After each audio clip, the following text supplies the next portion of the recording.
வணக்க நண்பர்களே, என்ன மேட்ச்னா நம்மள ஒருத்தர் கூத்தாரு ப்ரோ ஒரு 44 விளாடுமா சும்மா ஆடினாரு. சரி நம்ம போனோம். அங்கே பார்த்தா நமக்கு எமௌண்ட்லாம் போட்டாங்க.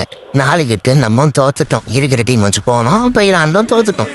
சரி ரைட், எவ்வளோ இன்னொரு மேட்ச் போட்டுக்கலாம் ப்ரோ வாங்க ப்ரோன்னு கூட்டினோம். அவங்களும் வந்தாங்க. சரி மறுபடியும் அடிக்க தானே போகிறோம்னு நினச்சி வந்துட்டாங்க. நான் யாரை கூப்பிட்டு போயிருந்தேன்? ஃபாக்ஸ் ப்ரோவை கூப்பிட்டு போயிருந்தேன். அவர் சும்மா விடுவாரா? அவர் விலையை கட்டிட்டார். மனுஷன் என்ன விளாட்டில் ஆடுவார்னா பாருங்க, ஒரு ஏசா 2 ஏசா அப்படிங்கிற மாதிரி தான். ஒரு ரவுண்டு ஏஸ் அடித்தாரு, தொடர்ந்து 2 ஏஸ் அடித்தாப்புல. அவ்வளோதான், ஓடியே விட்டாங்க ஆஃப்லைன். கடைசியாக 7-1 வந்துச்சு. எல்லாரும் ஆஃப்லைனு, எல்லாம் ஆஃப்லைன் அடிக்க ஓடணும், வேறு வழி இல்லை. அப்போவும் நம்ம தான் அடிச்சாரு ஏசி. ஃபாக்ஸ் ப்ரோனா சும்மா கிடையாது, கூப்பிட்டு போனோம், அடிச்சு விட்டாரு தரமா. எல்லாம் பயத்தில் ஆஃப்லைன் ஓடியே விட்டானுங்க.